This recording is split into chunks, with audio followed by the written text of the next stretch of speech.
তাদেরও কিছু কনসার্ন আছে, বিশেষত তারা রাজনৈতিক দলগুলোর কাছ থেকে শুনতে চায় যে রাজনৈতিক দলগুলো কি ভাবছে, এবং এই ইলেকশনটা যাতে সুষ্ঠু হয় এবং রেজাল্ট হওয়ার পর যাতে সবাই এটাকে একসেপ্ট করে নেয় এবং আমাদের ট্রানজিশনটা স্মুথলি হয় গণতান্ত্রিক ভাবে।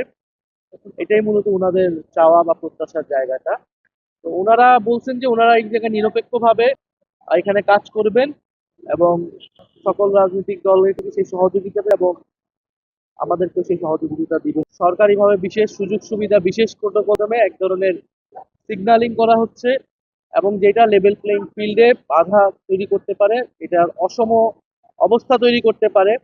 কারণ প্রশাসনের বিভিন্ন স্তরে কিন্তু এইটা এক ধরনের মেসেজ যায় যে সরকার কার পক্ষে আছে, বা মিডিয়াতেও আমরা মনে করতেছি মিডিয়ার একদিকে ঝুঁকে যাওয়ার প্রবণতা আমরা দেখতে পাচ্ছি, বা এনসিপি কে নিয়ে মেইন স্ট্রিম মিডিয়াতে নানা ধরনের নেতিবাচক যে নিউজ বা ফলস নিউজ বিশেষত কয়েকটি মিডিয়াতে টার্গেট ভাবে করা হচ্ছে।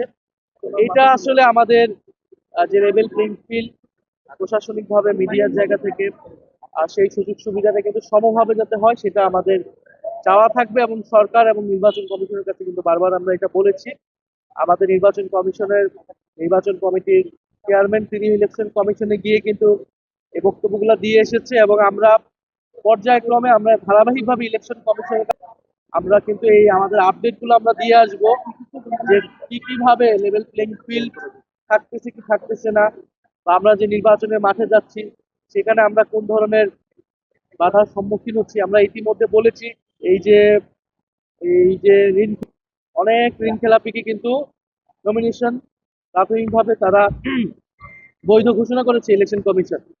আমাদের জায়গা থেকে বা বিভিন্ন জায়গা থেকে কিন্তু অভিযোগ আসতেছে ঋণ খেলাপি দু একজনের বাদ হওয়ার কথা, কিন্তু এই সংখ্যাটা কিন্তু আরো বেশি।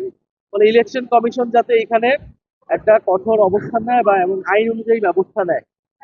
তাছাড়া আমরা প্রচারণার ক্ষেত্রেও আমরা বলেছিলাম যে প্রচারণার ক্ষেত্রে কিন্তু এই যে পোস্টারিং থেকে শুরু করে এখানে নানা ধরনের বিধিবিধান লঙ্ঘনের চেষ্টা হয়েছে, যাতে ইলেকশন কমিশন আইন অনুযায়ী ভাবে ব্যবস্থা নেয়। এই আপডেট গুলো আমরা ক্রমাগত ভাবে ইলেকশন কমিশনে দিব এবং আমরা দেখবো যে ইলেকশন কমিশন আসলে কতটা ব্যবস্থা নিতে পারতেছে।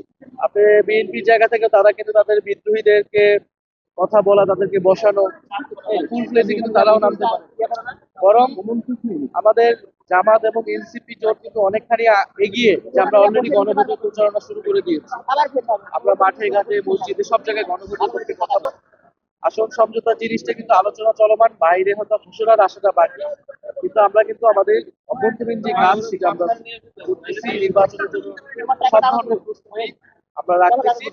আমাদের যে আসল সমঝোতার ঘোষণাটা সেটা কেবল একটা আনুষ্ঠানিক ঘোষণা আসবে, এবং যেহেতু এখানে জামাত ইসলামও একটি সুশৃঙ্খল দল, ডিসিপ্লিন পার্টি, এবং এনসিপি নিজের মধ্যেও মোটামুটি একটা সিদ্ধান্ত নিয়ে এসেছে তারা নির্বাচন ডিসাইড করবে। ফলে এই ডিসিশন হওয়া মাত্র কিন্তু আমাদের আর কোনো ধরনের চ্যালেঞ্জ থাকবে না, যেটা আমাদের অন্য জোটের ক্ষেত্রে কিন্তু এই চ্যালেঞ্জটা তারা এখনো আছে, তাদের জোট সঙ্গীতে তারা ক্লিয়ার করতে পারে না আসন নিজের দলের ভিতরে বিশৃঙ্খলা। ফলে আমরা মনে করতেছি যে একটু দেরি হলেও আমাদের নির্বাচনী যেই আয়োজন বা নির্বাচনী যে প্রস্তুতি সেখানে আসলে খুব বেশি প্রভাব রাখবে।